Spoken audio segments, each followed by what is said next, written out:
but I've asked each of the speakers to tell us a little bit about their model, their experience with that model, like ups and downs, and pros and cons. Like if they were to kind of start over, what might they do differently? And one of the things that I'm interested to hear is levels of affordability. How are there ways to build long-term affordability into these kind of structures? So it's not just the first residence, but longer term structures of affordability, which we can probe a little bit as we go. But so I've asked each of them 5 to 10 minutes to share their personal experience, how that works, the model that they're a part of, what they like about it, maybe what they would change if they were advising others, and then we'll take questions of them. That's kind of, we good? All the speakers? I'll kind of time you. I'll let you know when you're at about 7 minutes, and then we can take questions after your segment. And Lovna's our first one to go. So those of you that don't know Lovna, they've done an amazing homesteading project in community with folks up in Whaletown. So I'll hand it over to Lovna. Thank you.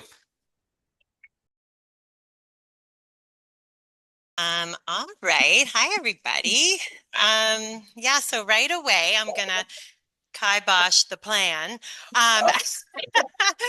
because really for like 17 years, we were not a strata subdivision, but we were tenants in common. So I thought I would just start with a little story and then work into how our model has changed and evolved. So in 2002, we moved to Cortes Island with 1-year-old Tosh and 4-year-old Kai, and we had a dream of owning a home on Cortes.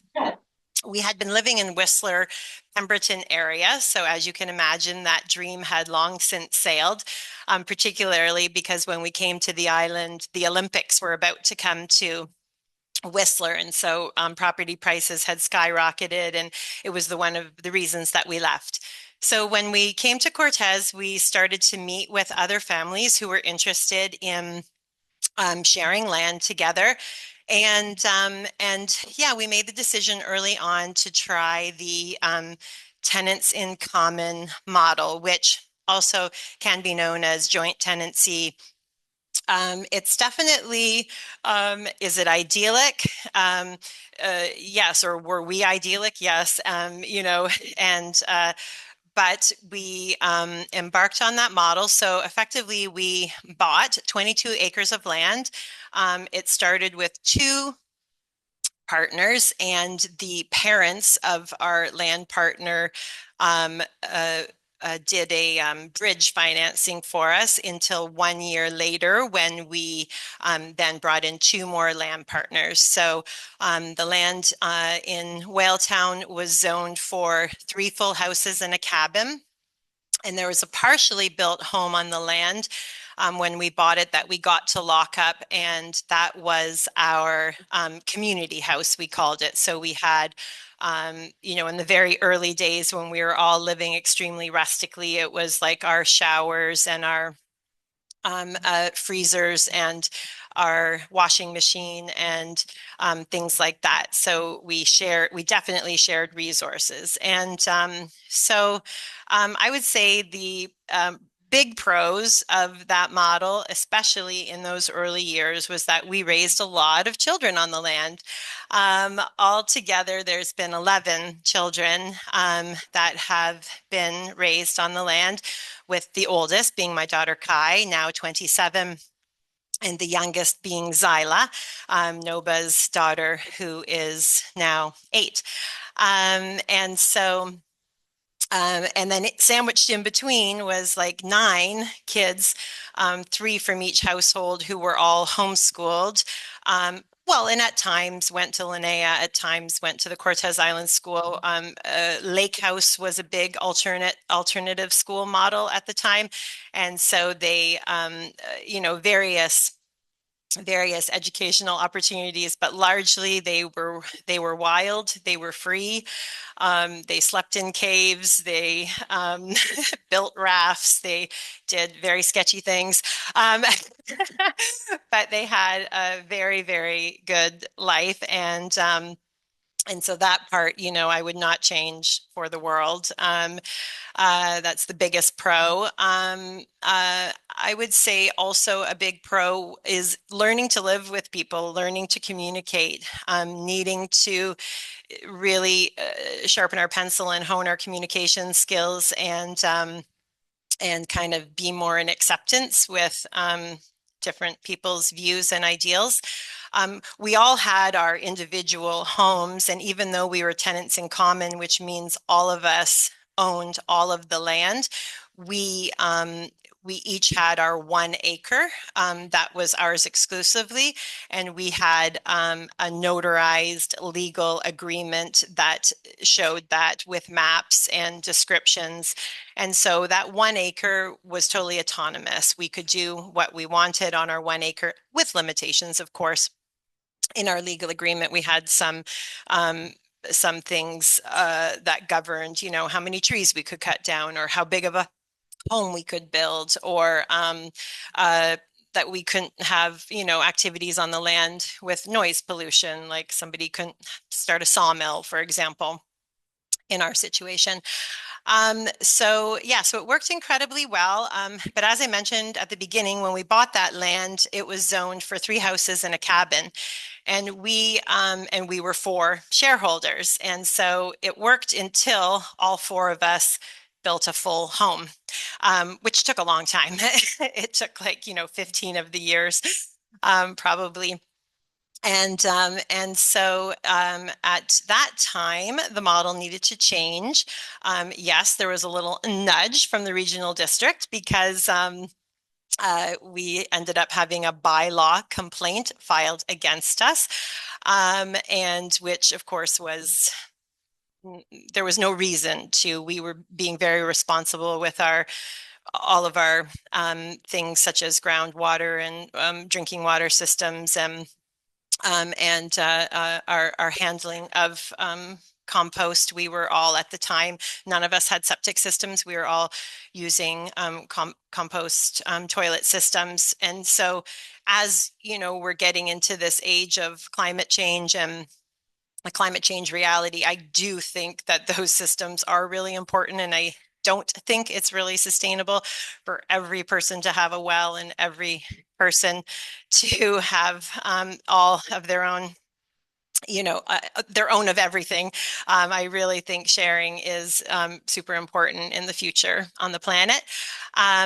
However, so our hand was slightly forced to think of a different model. We had long considered rezoning, but because the bylaw review was scheduled now for so long, like a decade, we have long hoped that that our zone would get upped into higher density. And so, but that hasn't happened yet. And as you all know, the review is still happening. So we made the decision to become a strata subdivision. Um, uh, and so the pros of that are coming from the tenants in common to the strata subdivision is that, now for inheritance, for passing the land on to our children, we all have our own legal entity to pass on, right? So we each now have 2.5 acres, and then the rest of the land is shared. So a strata is that there's shared resources. So the driveways are collectively owned. We have a community orchard. We have a community garden. We have a community goat barn and paddock. We don't have goats anymore, but and we have a big swath of community forest. We have a community water system that we have to keep up to snuff through VHA. But we do each have a septic that was required. Well, we could have done a different septic model probably, but it seemed more complicated. So we went with each separate septic systems. And so there is, so the advantages I would say is that financial autonomy. from the other people, ability to pass your land onto your children, and to be able to share, still share resources, share the orchard and the garden and all of those shared aspects of the land and driveway. Everybody fixing the driveway definitely helps. Um, and then I would say just the cons are the expense. Um, it was very pricey, as you can imagine, to get 5 septic systems. Oh, by the way, yeah, when we went to this strata subdivision model, we added an extra share. So in order to finance the strata subdivision, we ended up adding 1 extra share onto the land. We could have had 8 shares, which means a house and a cabin times 8. But we chose to do 5 because we felt like that's what the land could handle. That's what the land could bear. And so so now we are allowed to have 5 houses, 5 cabins. And so we're currently selling that 5th share. So anyone who's interested in being a part of a strata, let me know. Yeah, it's being sold currently by Amy Bachner. Yeah, and what I didn't mention, and Sadhu had mentioned the importance of talking about the affordability in model A, the tenants in common model. That was, I think, one of the biggest pros was affordability, because we didn't have to do septics, we didn't have to do a lot of the required systems once we went the strata subdivision route. So yeah, affordability was like, we wouldn't have been able to buy land unless we did it in that way. And so I think there's a lot of people in that boat. So just so you know, like tenants in common, it can be a stepping stone or a bridge to a future model that as mentioned, like both a pro and a con is communication, community communication. There's letters in common there. You really have to be willing to work with the people that you own land with. And we made the decision early on to make all of our decisions by consensus, not for the faint of heart, but but I think the best egalitarian structure, because then you really are hearing the needs of everyone. Yeah, I guess that's kind of my presentation. That's great. Okay, awesome.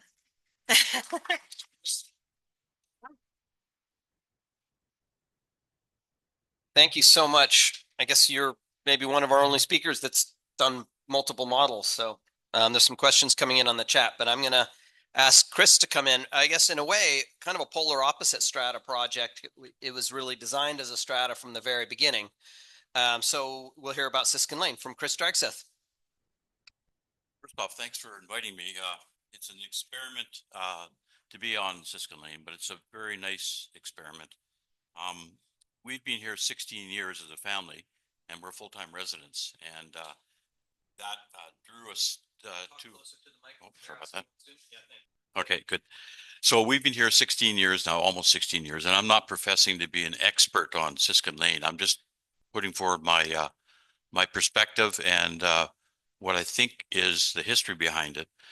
But under the leadership of Joel Solomon, he and the Renewal Land Company bought the old Weyerhaeuser properties on the island here, and Siskin Lane is part of that initiative. And Joel's vision basically was, a sustainable community, I think, within a forest, because we are a forest and it's been designated as a forest and remains that to this day. We've got special zoning that's unique to Siskin only. I think it's FL1 or something like that. And it was created for Siskin Lane. The initiative started in 2003 when Renewal bought the properties. And through the years up to and including 2006, the various background work took place, which involved putting in septic fields, building roads, drilling wells, for each and every lot. So we all had our own system. So unlike, your experience, we had some upfront stuff already built into the costs of the properties. But that comes with a downside because that means the property is a bit more expensive as a result right up front. Every owner has, and there's 23 lots for the neighborhood. 3 are on Soodle Point and the remaining 20 are on Siskin Lane itself. And every property has covenant responsibilities. So each lot is about 4 acres, roughly 4 acres. And we have two zoning type covenants affixed to each freehold property. And the perimeter is called a residential conservation unit or area. And that's the perimeter of each of the lots, which is 15 meters. And basically that prevents any major invasion or encroachment on that piece of the property. And the intent is to serve as wildlife corridors. So, we in fact have a lot of wildlife, deer and wolves going through the properties. And I think to some of us have thought they may have seen the odd cougar.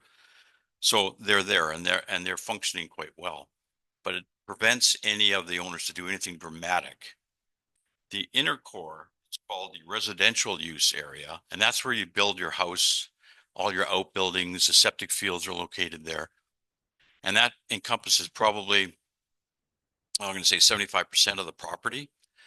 And in that area, you can be, you're permitted to harvest a larger portion of the trees that are there to allow for the development of your property.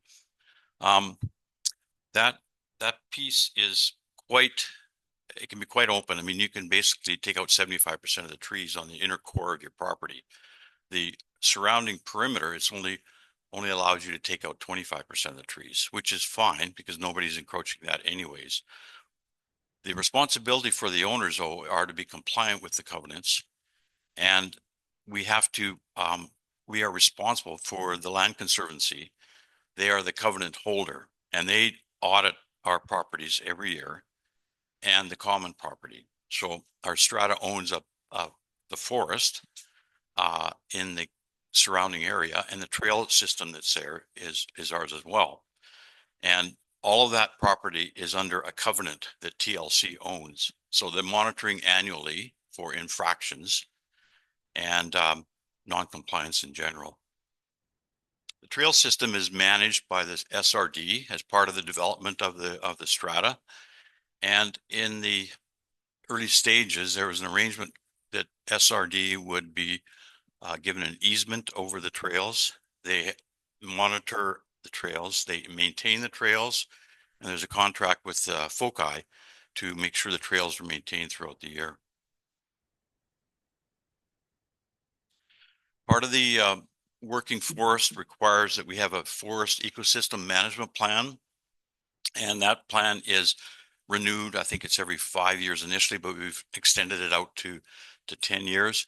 One of the initial decisions that were made, and this was when we arrived on the strata, we purchased our property in 2007. And so at that point, the strata had only been in place, the actual strata council had only been in place for about a year. And one of the first decisions they made was to forego any logging on the common forest for 60 years. I think it was 60 years we decided on. So we're going to be long and gone, the current owners anyways, by that time. But in any event, there was no reason to push the envelope on the logging aspect, and we didn't need any revenue from that. The big issue with the forest management plan is that we need to renew that, and that'll be one of the issues that we have to deal with over the longer term, because personally, I think that's the biggest responsibility that we have as a strata, is the maintenance of that forest plan. And the implications are huge if things like disease, fire, those kinds of things ravage the forest, then we have silviculture responsibilities. And I don't think, to be quite frank, that our owners have actually come to grips with that. We haven't had any major issues, thank God, but that'll be something that we have to keep monitoring on. So the value of the management plan puts in place a routine monitoring program. We have identified wildlife trees, and those are monitored throughout the period of time. If they go down, then we replace them or pick another wildlife tree that's protected and identified. So we basically get a sense of what the health of the forest is over the course of time.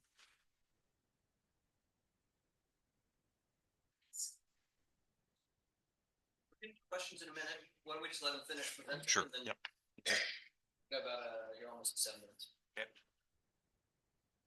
I guess in general, also one other piece is we do have a management company that manages our strata just like any other strata.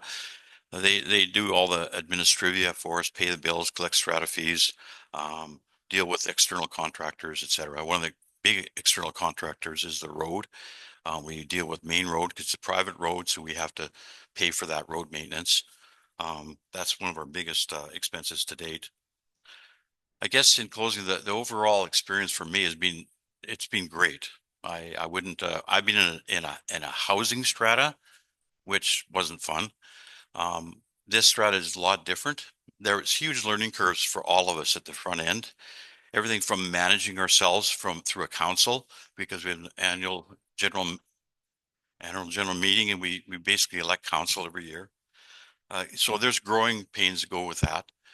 All the owners have had to keep their eye on the ball as it relates to the covenant responsibilities, and that again is another growing pain. Nothing major, but there's been some small infringements and infractions on some of the covenants, particularly around the perimeter areas, but nothing that are life-threatening, and things that we can work out with TLC over the longer haul. Trails have been a huge benefit. I mean, that's a public benefit and a benefit to us as well. You go out your back door and you're right on the trail system, so that's pretty sweet. I guess that's pretty well it. I think overall we're happy.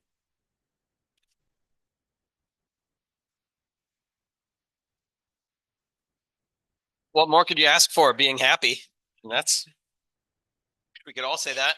I just wanted to acknowledge we've got folks on Zoom from Denman Island, Salt Spring Island, and Campbell River and Quadra. Robin Mulvaney is on is the regional director on Quadra is on. And then we've got Whale Town, Squirrel Cove, and Cortes Bay represented on Zoom. So some people who didn't want to drive over here. Smart. Okay, we got a couple questions come in on Zoom, and then sounds like Elizabeth's got a question, so maybe we'll do Elizabeth first. Okay, so the question is, how many shared acres of forest are there versus individual acres that the homeowners are responsible for on their own property? I knew you were going to ask that question. I didn't take the number down. I'm going to say it's maybe 100 acres of forest, approximately somewhere in that neck of the woods. And so each lot is roughly 4 acres. So I would say maybe 50-50 on the entire strata is residential versus forest. And the properties do butt up to the forest in some areas, not all areas, but they do butt up. So in our case, we butt up behind the slam and reserve that's right behind us on our portion, whereas other properties actually butt up to the common forest within Siskin Lane. So another question came in on Zoom for Chris, which Levina already addressed, which is what about affordability? Like, were your sites affordable? Do they stay affordable? Like, how has affordability been a factor in the project? Is it cheaper than if you were to go buy a parcel and build a septic and do all of that? Strata fees, like just say a word or two about affordability.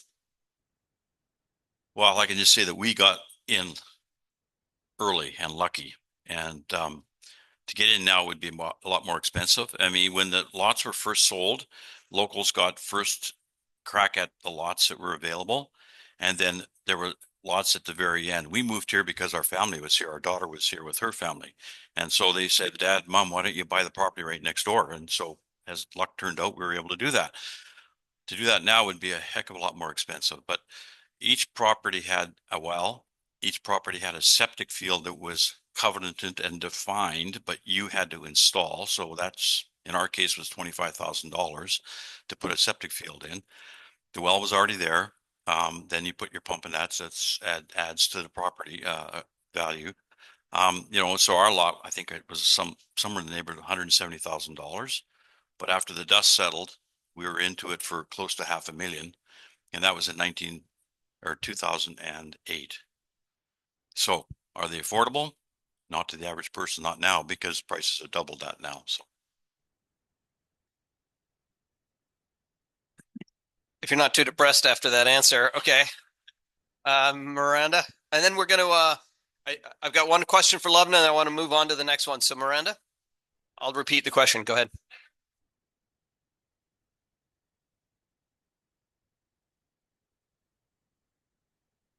yes. Is that what both of you did? Okay, so can you speak to that? Because you weren't here for the rezoning. So that was done by, I think, Joel and that team, so maybe can't speak to it. Do you want to speak to your zoning process at all? Did you rezone or? Okay, can't really help you on that one then. Okay.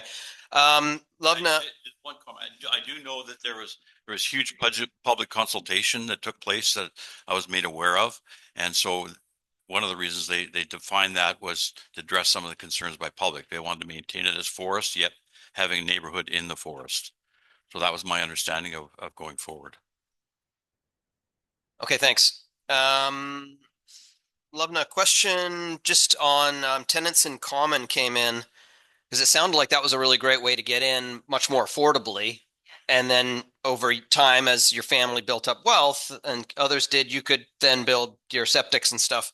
The question that came in from Tammy was insurance. Were you able to get insurance for tenants in common structure, like home insurance? And also, were people able to get mortgages for for purchasing? Yeah, so with the tenants in common, you cannot get individual mortgages, but we had a group mortgage. So it was all of our names on the mortgage, all of our names on the title. And then over the time that we own the land, for example, one party needed some financing to build an addition on their home. And so then they had to communicate with all of us if we were all willing to sign on to their personal mortgage. And then even though all of our names were on that mortgage, just they were making the payment. So there is creative ways of doing it. And the Coastal Community Credit Union was great with us in being doing this kind of creative financing. And then what was the other part of the question? Home insurance, right? Yeah, so no, for most of our time, we have not been able to have home insurance. We had to have it on the common house because we had a mortgage, and so with the bank, we had to have a mortgage on the common house. But we just found it too cost prohibitive to have insurance on our properties, and we have resought that out now. Of course, being a strata, and we're very new in the strata, by the way. That's why I don't have, I'm wanting to tap Chris on a lot of strata information too, because we're still in our first year. So I would say another kind of, downside of the strata is the management of the strata, the meetings, the document filing, the government control over your strata. A strata corporation. It's governed by the BC Strata Act, and so you have to do certain requirements, like file paperwork, etc. Yeah. Okay, thank you. Thank you both very much. We're going to get the next speaker up here, but thanks for your time.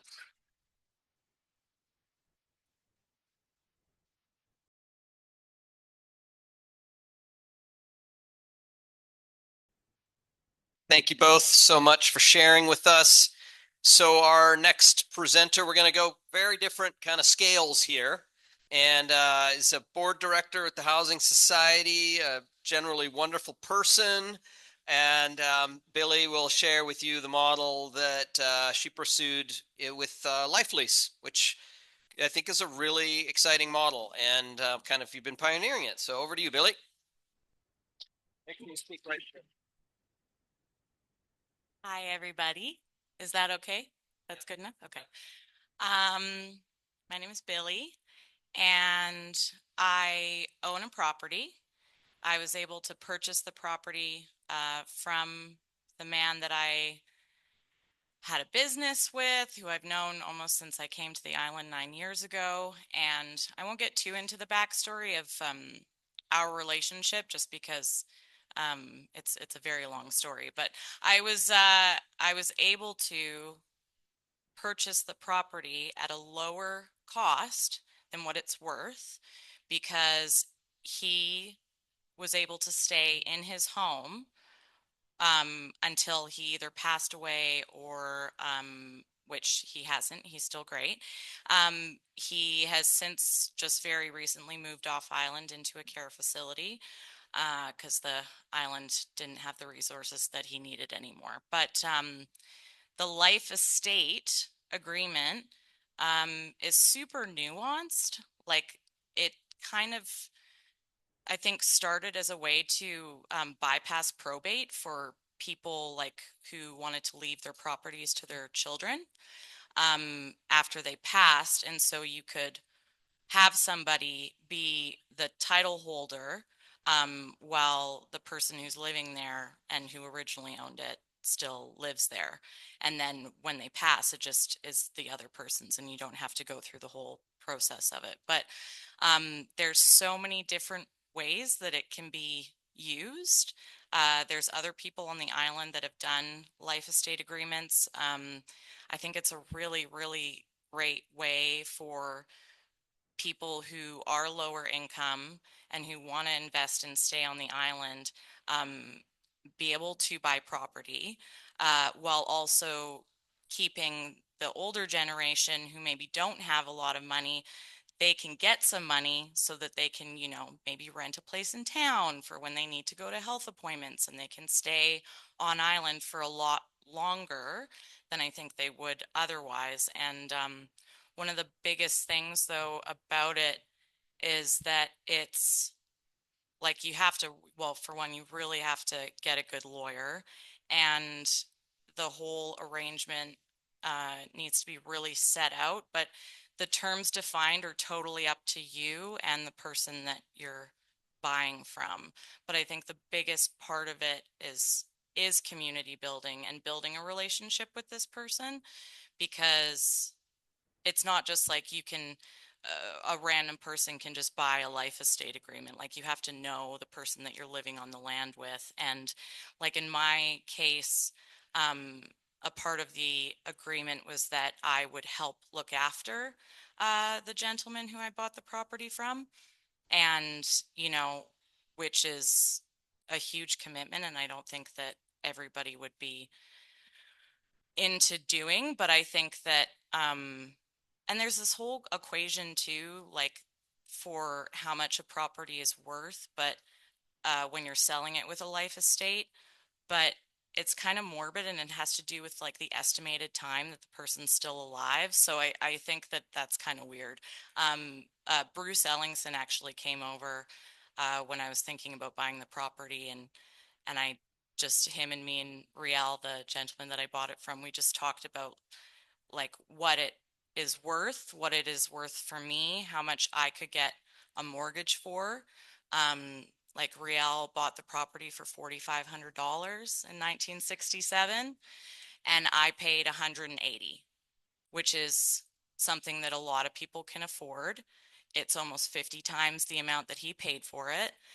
He felt like he was getting a win. He got to stay in his house, and I got to come onto the land. I had already built a tiny house and just moved it to the land. But, with the rezoning and everything that's happening, I think there's a lot of opportunity for people who, have a house and maybe a cabin already, depending on the lot size, like somebody being able to buy the property, build another small home, and then have the people who have the life estate agreement be able to stay there. It works really well for people who don't have children.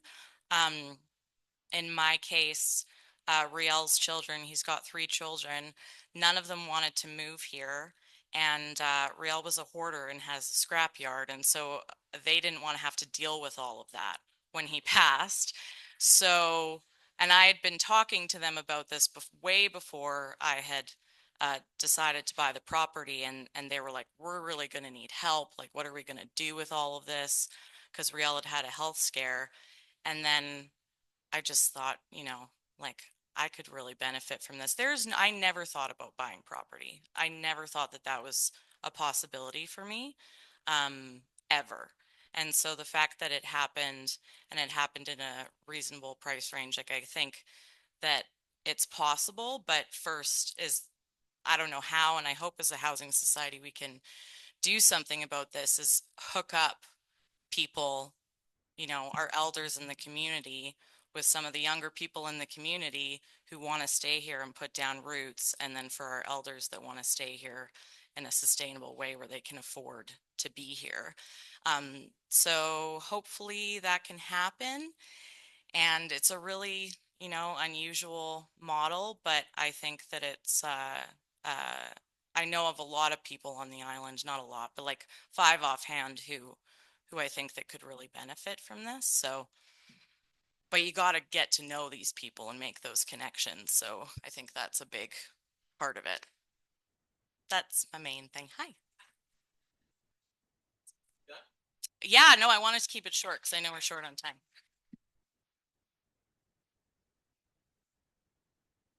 Repeat. Okay, I'll repeat it.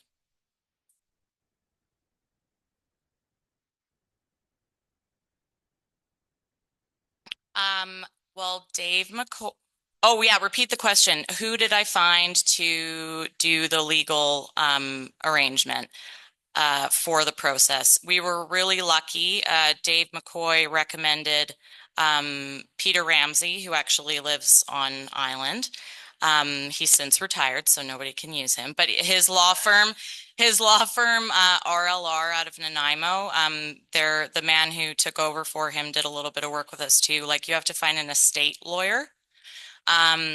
And you know, costs around that like are between, to do this whole arrangement, are between like $3,000 to $10,000 in legal fees. Totally worth it though, because it's all super, super legit and everything's really clear and all of the terms defined. And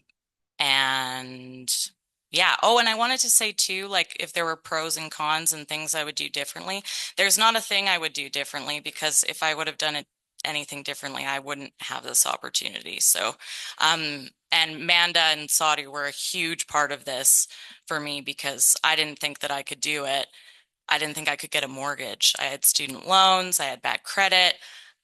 I had to get my parents to co-sign, like all of these things. It took 9 months to get approved for a mortgage. And they were just there the whole step of the way, pushing me to do it and hooking me up with. Oh yeah, and this is another really good thing that they came up with, is that I had no money for a down payment, like nothing, and my parents didn't have money for a down payment, and Riel just said, "Well, you don't need a down payment." I'm like, "Well, I need a down payment for the mortgage," and Amanda and Sadhu came up with this idea to do a prepaid labor arrangement. I did it with, a part of it was with Amy Robertson, was one of the people that I did this for, where people bought labor from me and then gave me the money, and then I worked it off over the next year. And so I got $10,000 from that and put that towards down payment. So no, not all from me. No, not all from Amy. No, there was I think 6 people that I worked off that money for, and it was really great. It was kind of complicated though with the mortgage broker, because I had to prove that I wasn't money laundering, or that I wasn't like a drug trafficker, because just the fact that I was able to come up with $10,000 when I had no money before, like looked really fishy. So, but it worked out. And so I think that there's, you know, there's a lot of creative ways to get money, to get property. Anybody who wants property, like reach out to the elders in the community who might benefit from this. Bobby Hayes just did this, right? Yeah, Bobby Hayes did this with, and Trig and Laura bought Bobby Hayes's place. and he's still living on it, and they put another person on it. They put Luke on the property, and they did a bunch of you know, infrastructure stuff, and so I think their arrangement is that, you know, like they own the land, but they'll be the full owners of the land without the life estate after Bobby passes. But he's going to live forever, though. He's, you know, yeah. Yes.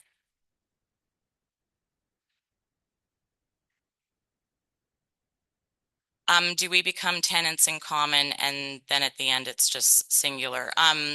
It's a different term.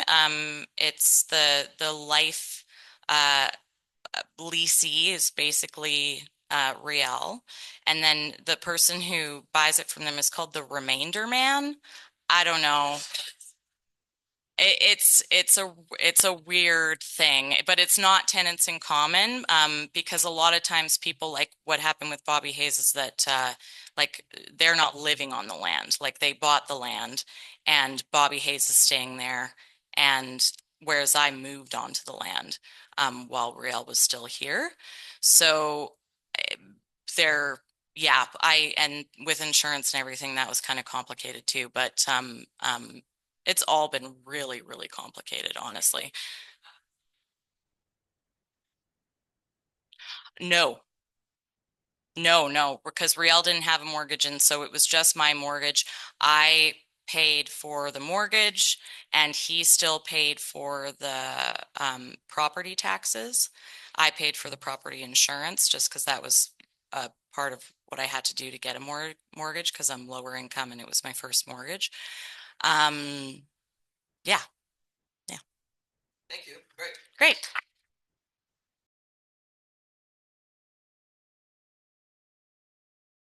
Great. Thank you so much.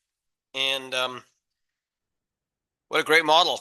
Really great for Real too, who had a caretaker on his property. He got to stay in his home for probably an extra 7 years than he otherwise would have, right? So it's some 5. Time flies. Okay. Thanks, Billy, for sharing your experience. So next we're going to talk about a corporation structure, which is what the Tiber Bay, how Tiber Bay is structured. And so Tiber Bay is a corporation with 13 shares, and there are 13 house sites on 138 acres. And it was purchased in 1985. The property's got a network of roads, trails. Many of us have probably gotten lost there a few times. Garvin Morris is going to tell us a little bit about the structure for Tiber Bay. Although Garvin just stepped away. Is he? Oh, you hear him? There is Garvin. Okay, great. Here's Garvin. I just told briefly about Tiber Bay, but over to you. Sorry, I thought there was one before me. That's what. Oh, okay. I'm sorry. Okay. Hi, everybody. Yeah, I'll try not to do. There's a lot of stuff that people have said that Can you go closer to the mics? that apply to our situation, but so I'll try to go a little bit differently. We've been here. We bought the property 40 years ago, so Tiber Bay's been here for quite a while, and the way it started, there were 3 of us who wanted to buy a piece of land on one of the Gulf Islands. So we were looking for property.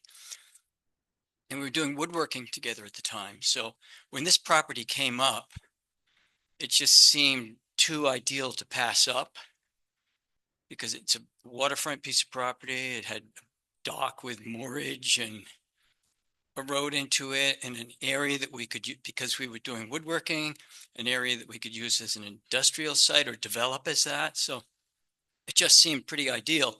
The only problem was we couldn't afford it. And I don't dare tell you what the price was because it seemed ridiculous today. So we had to get other people involved. So, you know, we kind of told our friends about it and whatever.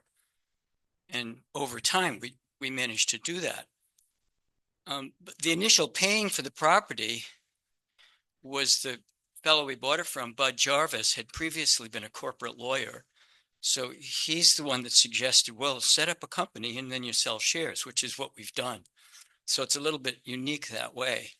Every shareholder has a share certificate. They're a share in a corporation. And that's basically what they own, is the share in a corporation. Legally, really nothing else, even though we've had, we've got agreements where everyone has a house site. And the house sites vary, they're an acre or two. There's nothing specific about the size they have to be. It's just where the location is and how it works. As far as our financing in the beginning, it was the 70s. We didn't want to have anything to do with banks. So we didn't want anybody to have a mortgage, although they probably really couldn't anyway. Not individually. The corporation would have to do it. But Bud Jarvis, who we bought it from, offered to finance it. So great. So that's so we basically bought the land with owing him a pile of money, and slowly paid for it by selling shares. It's 138 acres. So it was at the time it was in the rural zonings, and where you're allowed, if it's subdivided, 1 house per 10 acres. So that's what we said. Well, we'll do 13 shares then, because that would be 13 house sites. So that's what we did. It worked out. It's all worked out quite well. There are a lot of things the individual shareholders are responsible for, whether it be septic and that sort of thing, but it's worked out fine. We had roads to there's a long road into Tiber Bay, so we had to maintain that.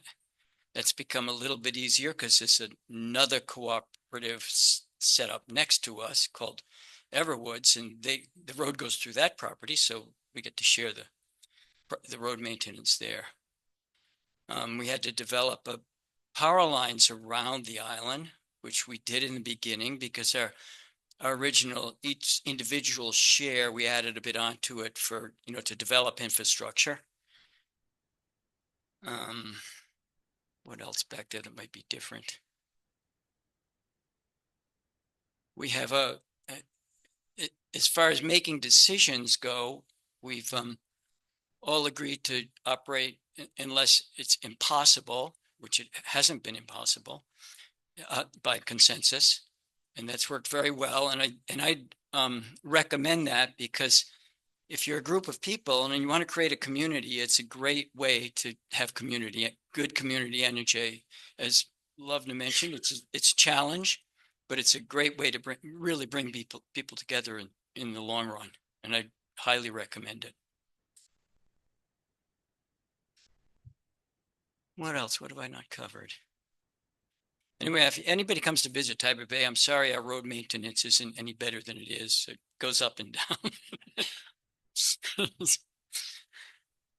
We have a network of trails. We built a network of roads on the island to get to the different sites, the house sites.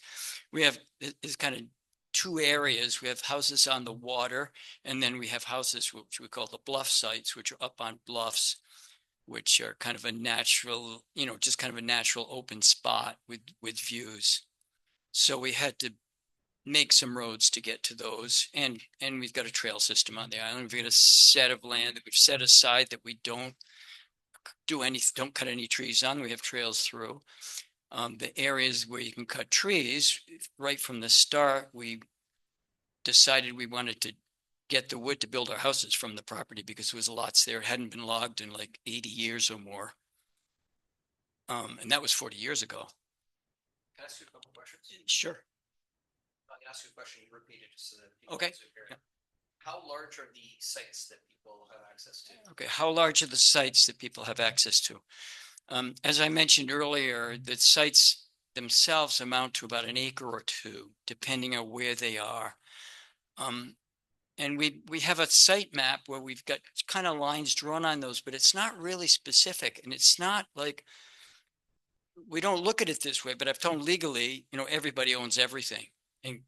But we don't look at it that way. We look at, you own your house, you're entitled to a certain amount of privacy on your house site, but we've always wanted to have the feeling that everybody's allowed everywhere. So that's, the house sites are just kind of a vague area where we've developed our houses, and there's enough room that it's worked out fine. Is there any long-term, and someone sell their share for however much they want, or is there an approval process? Is there any long-term affordability built into that? Okay, yeah. So is there a long-term affordability on buying shares. And what was the other? Yeah. Well, there's not, when we set it up, you could, when you wanted to get rid of your share, you could sell it for whatever you could get from it, just like the real estate market. I mean, I look at it now, that's a downside, because originally we did talk about putting a limit, some kind of a limit. I'm not quite sure how you would do it, because we didn't do it on sites so that the price range wouldn't go out of whack as it has. And that, the reason we thought about it is because I think they were doing that over at Refuge Cove. They had some limit on how resale would take place. But in any case, we decided that, we didn't want to complicate it with that sort of thing. We didn't. So, of course, now it's there, unless somebody's got a lot of money, that it's not affordable. We have one share for sale, by the way, but it's, they're asking a lot of money for it. Like way, way, way more than what we paid originally. Well, if there is some formula, and I can't give it myself because we never really discussed it, other than we kind of moaned about something not being available. It would be a way to have people buy the property that they can't afford. And the only thing I can think of offhand is somehow controlling the percentage that they're allowed, the shares are allowed to go up. And of course, that makes it, somebody wants to sell their share and move back to the city, they sell their share for a lower price than the real estate market, and then they don't have the money to go elsewhere. That's the downside. I'm sorry, I don't have an answer for that. One of the downsides is you can't get a mortgage on it as well. Is that? Yeah, somebody mentioned, I think it was Lovina mentioned getting a mortgage as a group, which probably could do that. Our corporation, Tiber Bay Holdings, could get a mortgage, I'm sure. The group would have to agree to, okay, we're going to do that on behalf of a shareholder. So we haven't had to come up with even discussing that, but it would seem to me that kind of a mortgage would be available. We've had people sell shares where they've had kind of an agreement for sale with the person they're buying the share from, that goes over time, and that can work. The sad thing is just that the shares are so valuable now, monetarily. Sandra?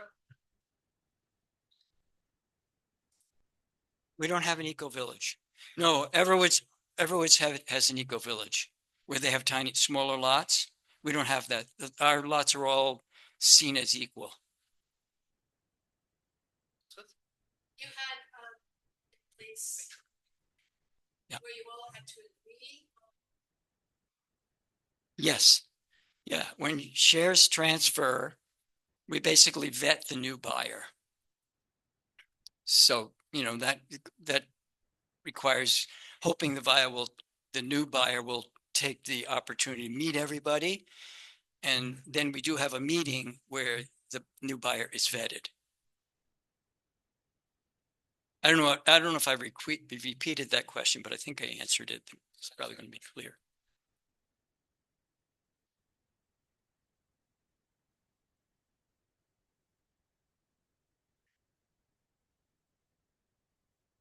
Yeah, we leave most of those up to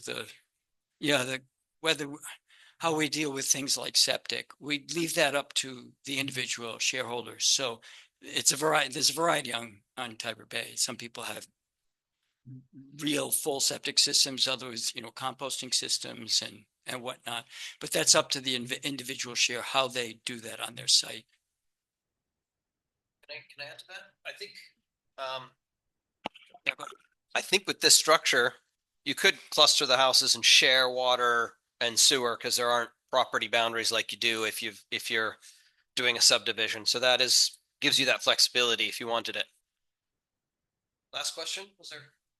Yeah, so like the difference in cost of the shares is because people have built different size houses and invested different amounts of money, right? Yeah, Lovna's asking why the shares are different, or why they're so much more expensive. And she suggested because some people have bigger houses than others. That's true, but it's a small part of it. they're more expensive just because the realty market is more. We have sites that don't have very adequate houses on them, have been sold without, I would say they're not very adequate houses, and they've gotten a lot, somebody spent a lot of money for it. Okay.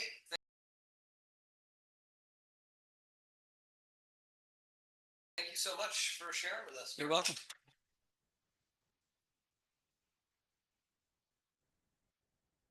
So many interesting nuances between the different models. Fred, did you have something you want to say?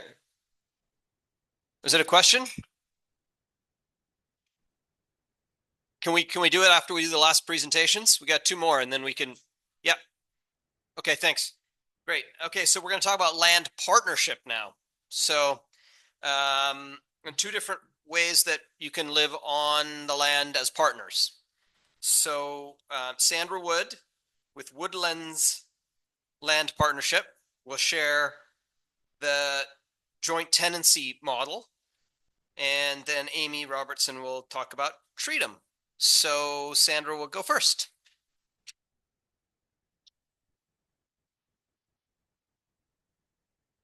Hi, everybody. So I think the model that my husband and I and our land partners have settled on is maybe the simplest solution. It is a joint tenancy. And we were in the situation where my husband bought our property about 40 years ago, and we bought it complete with a house and a cottage at that time. When we moved back to Cortes to live here full time about 20 years ago, our main source of income was we lived in one of the buildings and we used the other building as a short-term vacation rental. So we were in the holiday rental tourism business for about a decade, and that's how we made our living at that time. And it was a good way for us to land on Cortes and participate in the tourism industry that way. But eventually we started burning out from having strangers living next to us. Every week somebody else was moving in or moving out, and it was a lot of cleaning, a lot of preparation, a lot of repairs.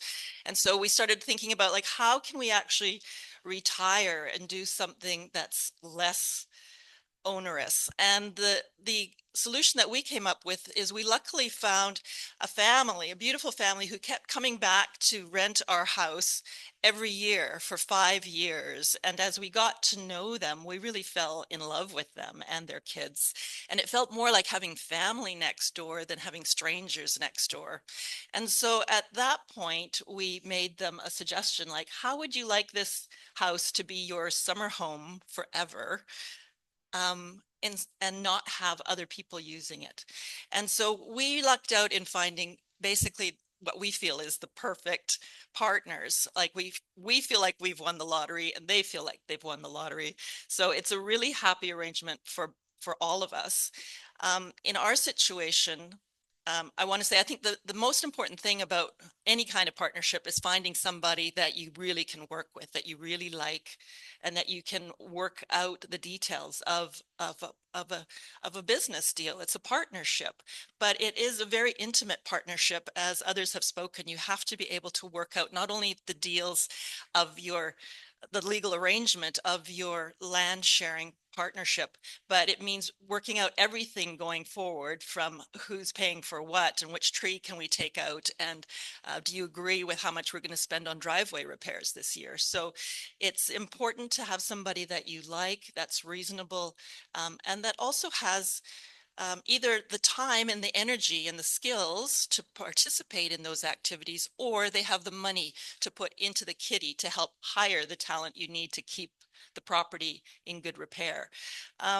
So we did, in fact, put together a legally binding arrangement. So it is with a lawyer. We used Tees Kittle Spencer in Campbell River, and it is a joint ownership model, which is technically a joint tenancy. So everybody's names, both couples, all four people's names are on the land title. And so the property deed is in all of our names. It's a we have a co-ownership agreement that really spells out the ownership details as far as the maintenance, the mediation, if we ever need it from a third party, the resale agreement. So each of us have the opportunity to buy the other partner out if they ever want to sell. And we have like 90 days for that deal to basically culminate, or else then the person can find another potential buyer. And yes, we have a vetting process that we'd like to get to know the new buyer, but those kinds of details are all spelled out in this agreement. And other details is such as, you know, the simplest thing is for the partnership to be a 50-50 deal as far as common property and paying for utilities and legal fees and maintenance and roadworks and gardening and landscaping. But you can also split the difference. For example, if one partner has a large house and the other partner has a small cottage, you can change the percentages. So perhaps the people who have the bigger house can pay for a bigger share of the property taxes, like 60% of the property taxes versus the smaller share. It can also apply to the insurance, like we have insurance on the whole property in all of our names. So the bigger house could pay for more, like 60 or 70% of the property insurance versus the smaller cottage owner.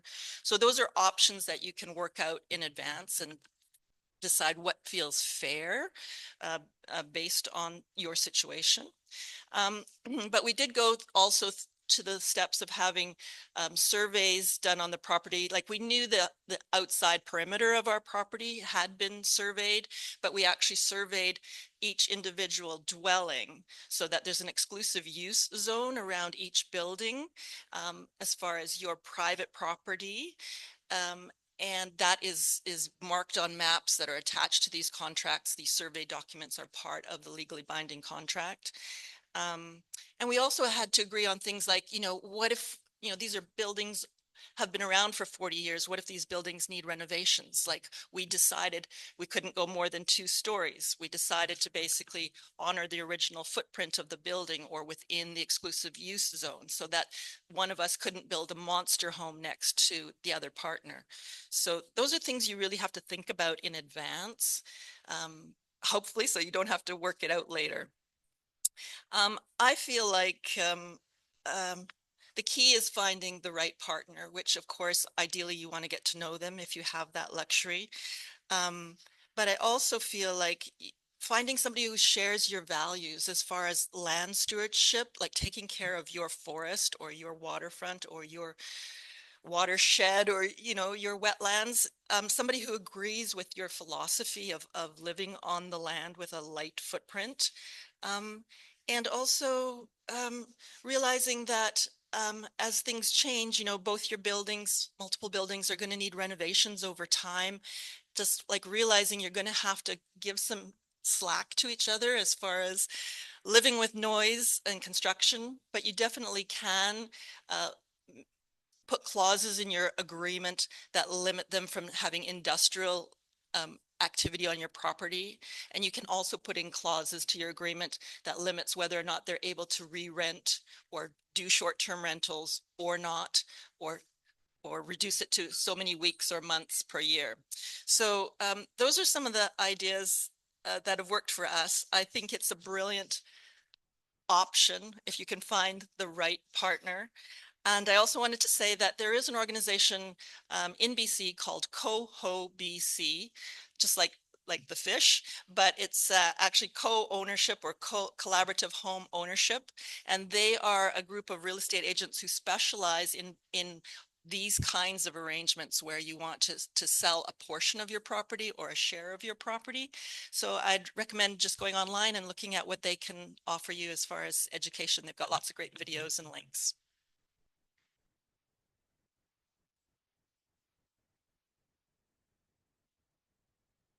So we're going to hold questions for Sandra until Amy's presented, and then we'll talk about this model with the two of them. So Amy's going to share the experience with Treatum, which is an 80-acre partnership as well. So Amy, thank you very much.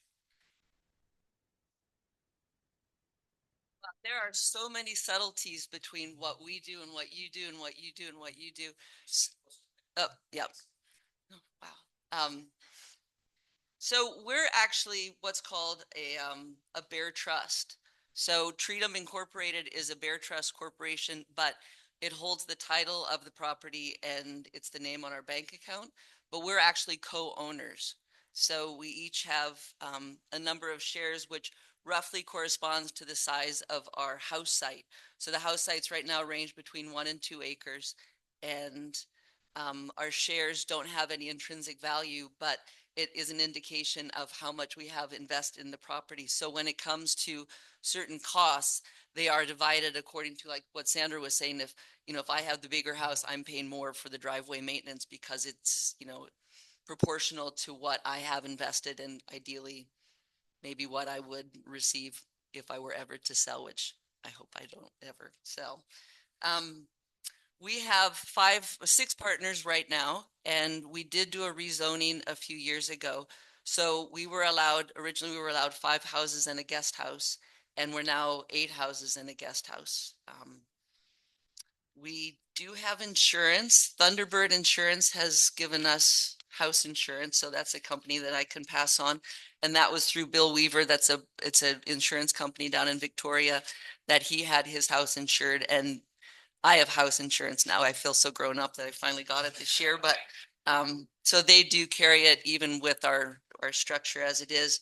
I know the mortgage question has come up.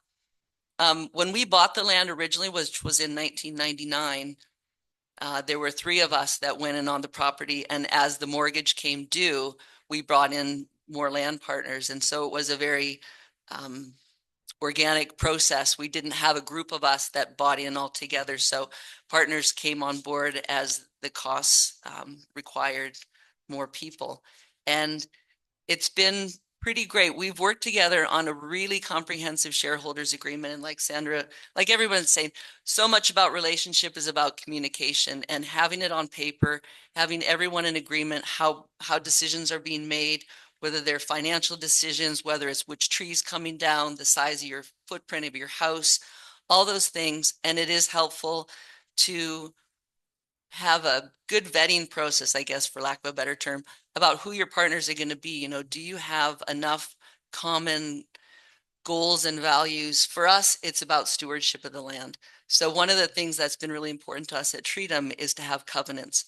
So of our total, it's 80 acres. We have over 40 acres in protective covenants with the Land Conservancy. And we have a forest management plan. One of the pieces that we have is a covenants on is the 2 acres that divides our property or connects our property actually to Hanks Beach Park. And we do have trails. They're not monitored by the regional district. They're monitored by us, but we do welcome people to use them because it connects Siskin to the Hanks Beach Park and also for the wildlife corridors. So it's a beautiful land to walk through. And if you haven't already, please do. When we did our rezone, we are a community land stewardship, which I know there's another one on the island. It's if it's Everlands, I can't remember what it is. Okay, well, we're community land stewardship, and one of the things that does allow is it allowed retail. And so right now, I don't know if any of you have ever been to see ICO. ICO's down on the property. Donna Naven has her stone studio there. There's a building at the top that has been used by different woodworkers. And then Mary Claire has a pottery studio. So it's, you know, encouraged us to also share the land with people that want to have small businesses because they can be there with that zoning as well.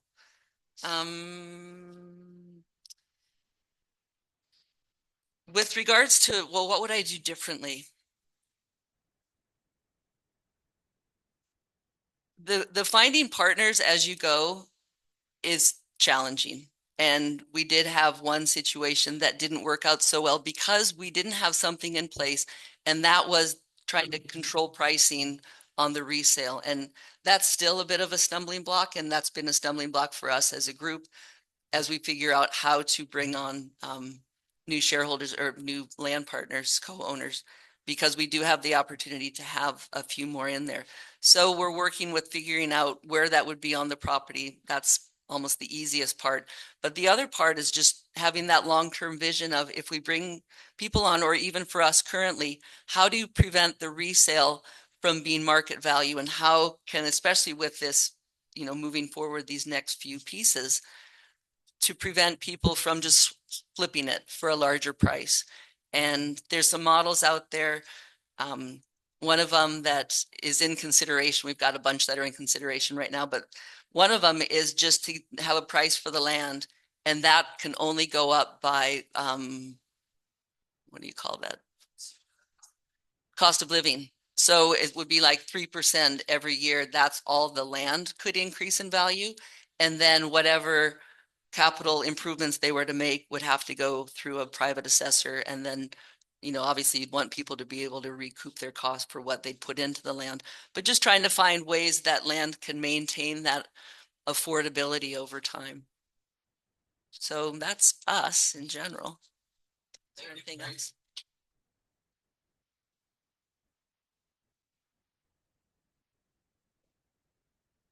Are there any questions for Sandra? I have a question for you. There's a couple of other questions, but maybe I'll jump in. How did you decide? So you own you and your husband own a land, and you find some partners and you want to bring them in. How did you decide what was a fair amount for them to pay? They were getting the bigger house, and like how did you work that out? Yeah, that's a good question. You know, it comes down to what is the current value, what is the current real estate value at this time for the entire property, and then deciding what you want to sell, you know, your half share for. So it is a bit of a judgment call. Um, in the end, it's working it out with the real estate agent and deciding what feels right to you.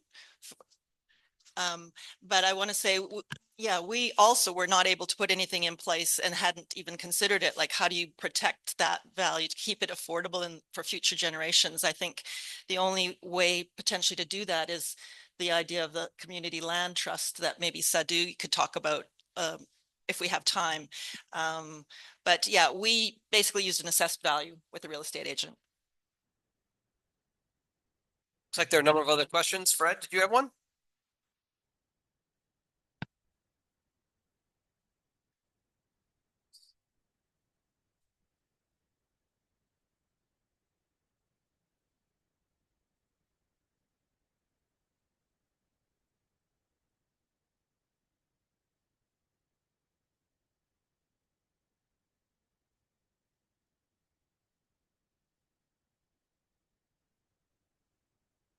Okay. Okay, I'll repeat the question for the people on Zoom. Fred was asking about water and water distribution, drinking water distribution on Treatham, which Amy can speak to, and a general interest in learning more about how VHA does what they do. And there's been a whole thing going on with the chat, people talking about that because that's the VHA rules. And if you do add additional houses, then you change the system that you're in with them. And so, you know, it's VHA seems to be a serious irritant when it comes to figuring out creative land sharing and financing. Yeah, so I'll hand it over to Amy on that question. Well, there's nothing like a rezone to raise the flag to VHA. This is what we're doing. So prior to our rezone, we did have a little more creative solutions with composting toilets and shared wells. And so when we did our rezone, we were actually required for all of us to have septics and water and our own wells. So that was quite a cost to do the rezone, which was like, wow. And I'm curious, you know, with Tiber Bay and when you were before you were a strata, if that was just because you were under the radar and you got away with it, because yeah, and that is just once you're, it all just takes a neighbor complaint or a rezone where VHA's got, you know, under the microscope and that's what you're doing. So we all have our own wells, unfortunately. Thanks, Martha.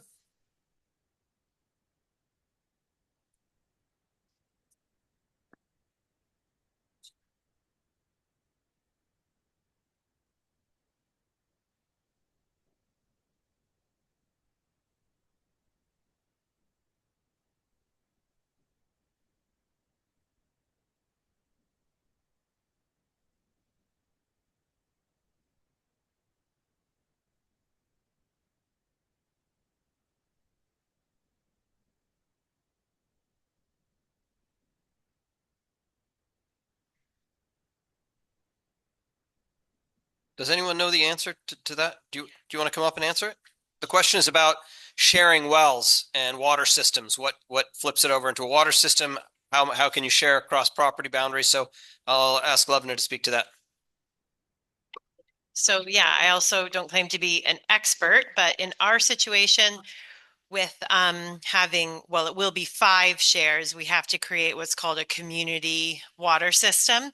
And then it's governed by VHA, and you are required to test the water, shucks, monthly, thank you.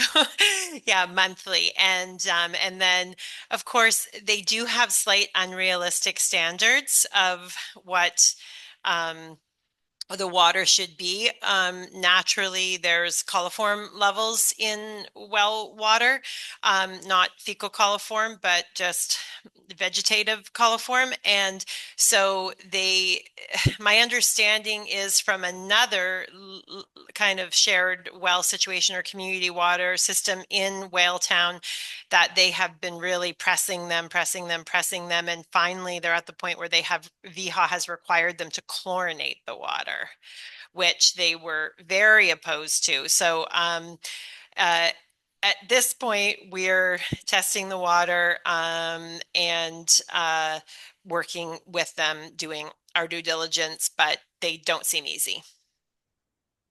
Did you have something on that front, Mark?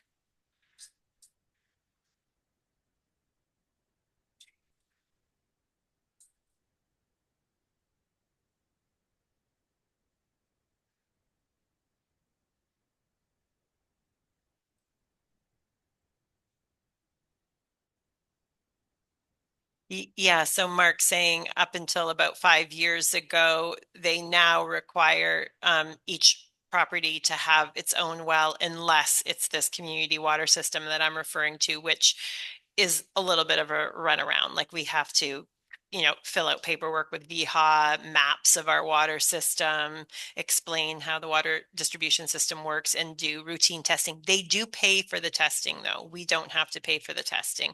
And they even pay to get the water to town. Yeah. I'm sensing a topic for the next learning forum, and we should get VIA here. They can answer our questions. They're requiring chlorination. I mean, isn't that why we all moved here, to avoid that? Okay, yes. Is this for these folks, or because if it's a general thing?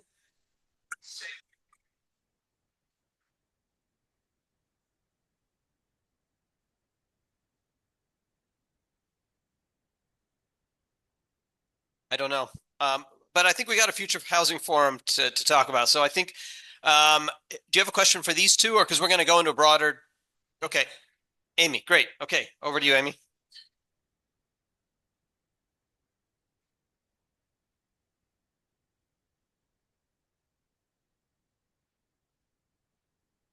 So the question is about zoning and what they were before and what they are now. Was it a special one? Is it an existing class for Treatham?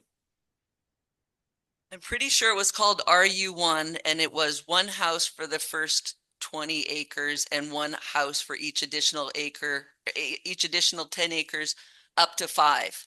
So even though we were 80 acres, we were limited to 5 houses. CLS, no, we did not create that zone. That zone already exists, and there is another example, and I'm just gapping on where it is on the island. So CLS already existed. And then what that did is that gave us one house for every 10 acres plus one guest house. So that brings up a very interesting point about how many homes you can build on those RU properties. And we've got a letter in the back that would love it if you could sign. The SRD is finishing the rezoning process, and they've recently pulled out something that they added initially into the first draft that was for every 10 acres you had in that zoning class, you could have an additional home, and they've pulled that out. And so we're asking them to put that back. So for those really large sites, ideally every 10 acres, you could put a home, you could cluster them, you could share the resources because they're on one parcel. So that's something, there's a letter in the back. If you're interested, sign it. We're going to scan them and send them into the SRD as they finish writing the bylaw. Would really like them to add that provision back in. So Please do that if you get a chance. I see Christine's got a question. I'm going to go and read it on the screen. But what I'm going to do now, thank you both so much for being here and sharing with us. I thought Mark's our regional directors at the SRD having these kinds of conversations and talking about affordability a lot. And I thought it would be really helpful to get a recap. Like, what did you hear today? Some takeaways. What are you seeing back at the SRD? Like how, just any observations from today, Mark?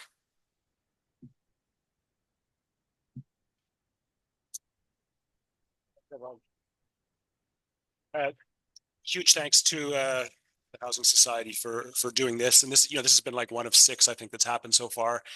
The issues that we face on Cortes are not unique. And I'm really proud of this community for taking a leadership role and providing new ways of developing affordable housing on Cortes, but also broadcasting to the rest of BC and saying, look, there's different ways of doing things.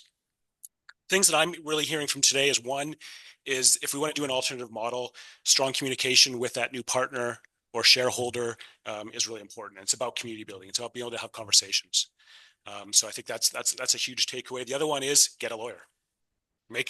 Right. It's that balance of having strong communication, building that trust, building that community with the people that you're sharing land with, but also doing it in a way so that 20 years from now, when someone breaks up with someone, there's an exit strategy and everything's really clear, and you're not dealing with a bunch of legal drama in the future. So I think that those are 2 big takeaways. The other huge one is, which I think we all walk away and why we're doing this is that subdivision isn't the only way to share land. That's the big here. Subdivision costs a lot of money. It's a huge process, and there are alternative ways that keep land cheaper, allow it to be done in much more of a community level, and just goes back to the idea that we are sharing this land. And then how can we do this in a better way? The affordability crisis on Cortes is a big part of it is because we live in such an incredible place that tourism is a big part of our economy. Everyone wants a piece of it. Right. And I understand that. First time I came here, I fell in love with the place. And I want to figure out, how do I get here? I started in a trailer, running water across the property line with no wood stove, eventually getting a wood stove, building a house over 10 years. And that's a story for a lot of folks. Sadhu mentioned we are going through a zoning review process right now, that it's been a year-long, couple of in-person meetings, online meetings, people sending feedback to the SRD. A few big things I just want to mention that are coming out of it so far. It's still in the draft form. Is one, adding a 3rd suite to most residential properties over a hectare. So that means you can have a house, a cabin, and a 3rd suite. That's like a basement suite or a suite that's part of one of those other 2 dwellings, not a 3rd cabin. We're looking at increasing the size of that 2nd cabin from, instead of going 600 square feet, moving it up to 1,200 square feet, making it something that's more accessible for a family rather than just an individual, and sort of thinking of these secondary suites more than just like a tourist summer thing, but more of a home for people to live here. One of the big things I'm trying to do is how can we reverse this trend on Cortes from, turning into sort of more of a retirement community. We're getting older and older, losing young people, losing families. How can we invite families back? How can we make this a place that's really vibrant and accessible for folks that are going to live here full time, that are going to send their kids to the school, and that are going to contribute to the community and the economy? It's complex, and I think with all housing solutions there's not one thing that's going to solve it. It's about us doing a lot of incremental things that are going to make a difference. So I invite you to check out the draft of the bylaw right now. If you have any other feedback, send it into the SRD, talk to me about it. The beauty of our situation at the SRD is that we're at a pretty solid place as far as getting through what we want. I'm not going to have to, I don't, obviously everyone enters the meetings with an open mind and everyone votes with what they think is right, but I'm confident that what we come up with as a community, I'm going to be able to get past there. So we're no longer in a place where we're having to battle and I'm having to convince my colleagues so much. So which is, I think, is a really unique and great position for us to be in.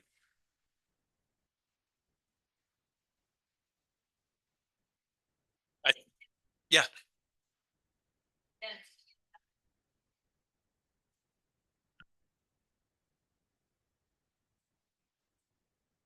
Yes, so the question was on what's happening with zoning density. Generally, have a look at the bylaw because there are lots of different zones. Generally, properties over a hectare, which is like 2.3 acres, I believe, instead of having a house and a cabin that's 600 square feet, you're going to be allowed a house up to a 1,200 square foot cabin and a third suite, like a basement suite or something. The other thing I didn't mention is that, which is a huge thing that's coming out of this zoning bylaw, is that we're creating a nonprofit zone that allows the housing society, when they buy a piece of land, like they just did at Orchard Village. Is that the name? I'm getting it right? Orchard Village, right? Bought a piece of property with 2 houses on it, lots of room for more. By being able to, the housing society be able to rezone that property, they're going to be able to do some clustered smaller homes on that property as well, which makes the property more affordable for the housing society if they buy another piece of property, and really allows us to make housing affordable on Cortes. I think that the biggest growth in affordable housing is going to come from folks that are doing these cooperative models, but also really empowering our housing society to make good use of our land and provide housing for folks that are living here and working here. And a lot of people have told me, oh, you build more housing, we're just going to get more people living here, we're going to still have the same housing problems. I think that's valid because we're all facing the same issues across the province. But I think our focus needs to be and realize that, from our last housing survey, 20% of people on Cortes are living in unsuitable, unstable housing. It's either like missing key amenities that makes a home, or they're being kicked out in the summer. And this, sometimes I hear from folks be like, yeah, well, those people need to get a job. Well, we're talking about our doctors and nurses. We're talking, I'm in the situation, I'm getting kicked out of my house in July. Our fire chief has been on stable housing. We've been struggled for a long time to find doctors and nurses, which we just solved with Orchard Village. But housing on Cortes is not an issue just for folks that are, smoking pot and not working. Sure, there's people that smoke pot and don't work that much on Cortes, great. But there's, the key thing is that every business on Cortes struggles to find, to work at capacity because they can't find housing for their staff, right? Housing is an issue for all of us. And I'm really proud of this community. I'm really proud of the Housing Society. And I'm super pumped to be doing this work and to be able to be part of it. Thank you.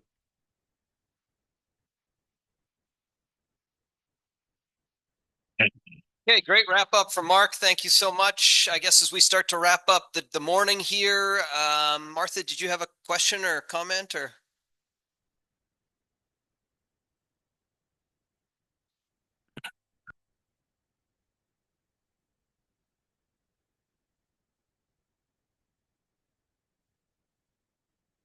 Can I make a suggestion? Can you guys talk offline? I just want to let people on Zoom go, and this sounds like something you can talk about together.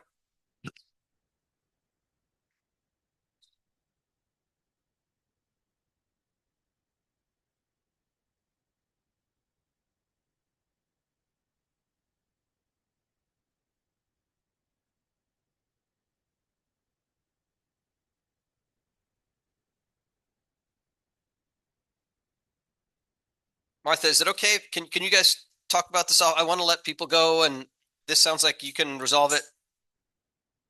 Okay. People can't hear you on Zoom, so we just I need to repeat it.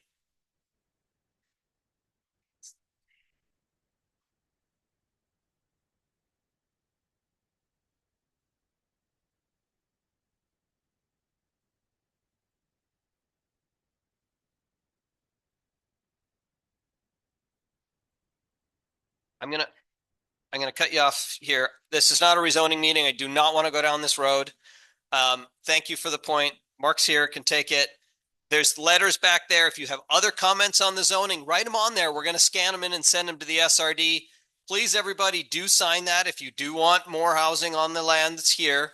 And thank you all for being here. I really want to thank all of the speakers. Like, so many interesting models. Like, to me, look at from Billy's model to the Tiber Bay to Lovena's journey, like there's some incredible alternative ways to do things that have been pioneered here on Cortes, and we need to keep doing it with the next generation and find ways to do it that support composting toilets and do not require subdivision for everything, because that requires bigger roads, and like keeping it small is really important. And all of these models enable that. So really encourage us, particularly like as you know, what Billy's example, your example, Garth, like there generations handing land and houses down is a really important transition time.